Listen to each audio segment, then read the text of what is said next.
Ang sunod ko po na pagpapasalamat ay personal po sa akin.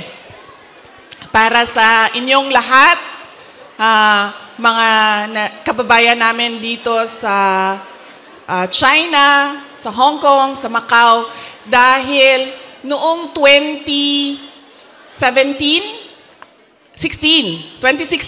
ay nagkita-kita din tayo dito para sa pagpapasalamat, tapang at malasakit at suporta sa administrasyon ni Pangulong Duterte. Kaya papasalamat po ako dahil from 2016 hanggang 2025 ay nandyan pa rin kayo at nandito pa rin kayo para sa bayan. Maraming salamat. Sunod po ay personal pa rin ang pagpapasalamat ko sa inyong lahat, sa tulong ninyo, sa kampanya ninyo, sa suporta ninyo para sa akin at sa boto ninyo noong nakaraang halalan noong 2020.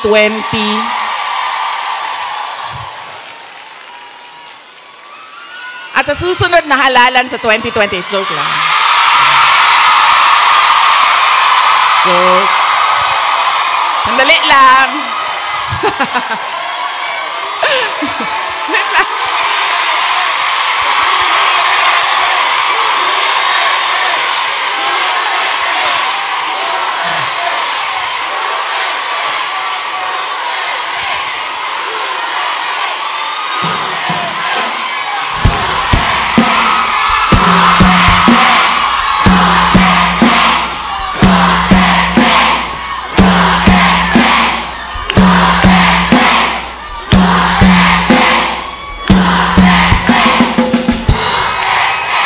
Okay. Papunta na po ang suspension order. Sige. Sige. Maraming salamat sa suporta ninyo noong 2022. Thank you very much sa inyong lahat, mga kababayan. Alam nyo, una ko pong naramdaman na mukhang mananalo ako sa eleksyon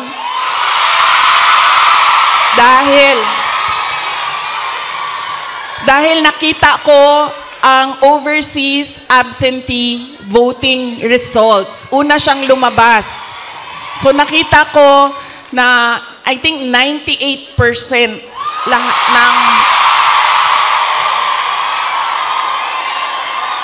ng OFW votes ay para sa akin. Kaya doon ko naramdaman na parang baka siguro manalo ako. Kaya maraming salamat sa inyo.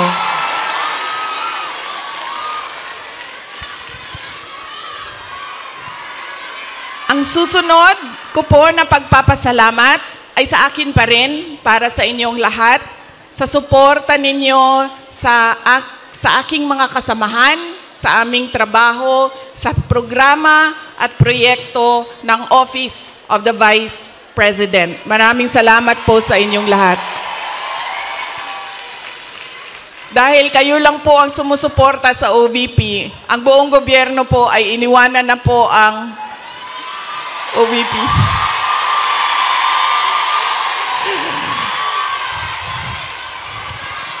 Maraming salamat. Yung satellite offices po namin sa iba't ibang lugar ay naningkamot. Ano sabihin naningkamot? Nagsisikap.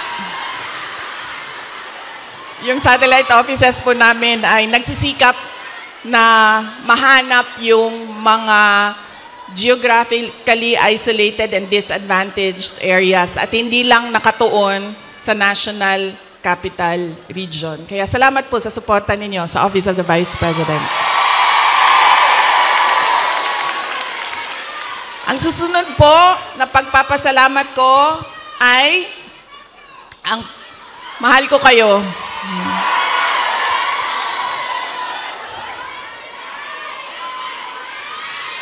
Kaya po hindi ako hindi ko maiwanan ang aking katayuan, tama ba, pwesto, posisyon, dahil sa inyong lahat.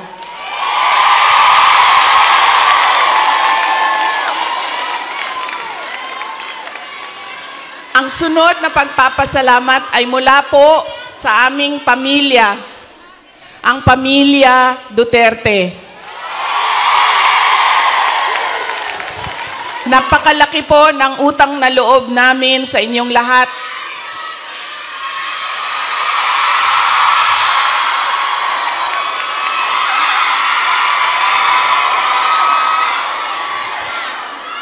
Dako kayo ang amo ang utang nga kabubuton kaninyong tanan, mga kaigsuunan namo.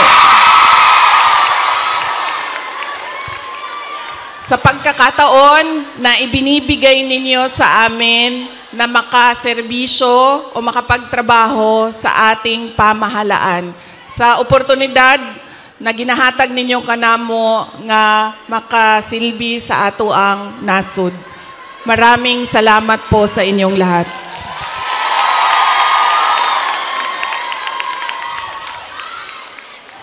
Okay, so yan na po ang aking mga pagpapasalamat. Meron pa ba akong hindi na Maraming salamat, ma'am. Ang sunod ay lilipat na po ako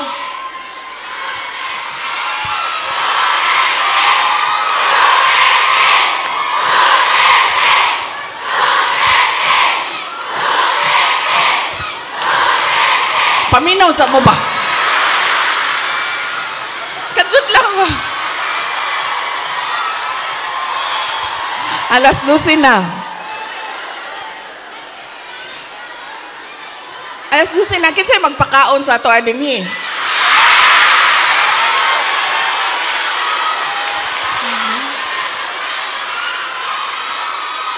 May pagkaon? May Jollibee. May Jollibee daw, sabi ni ma'am.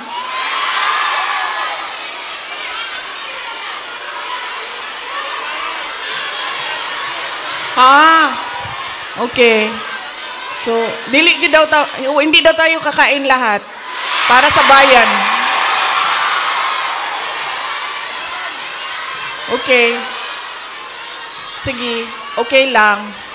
Kailangan ko din naman magpa-reduce, so okay lang.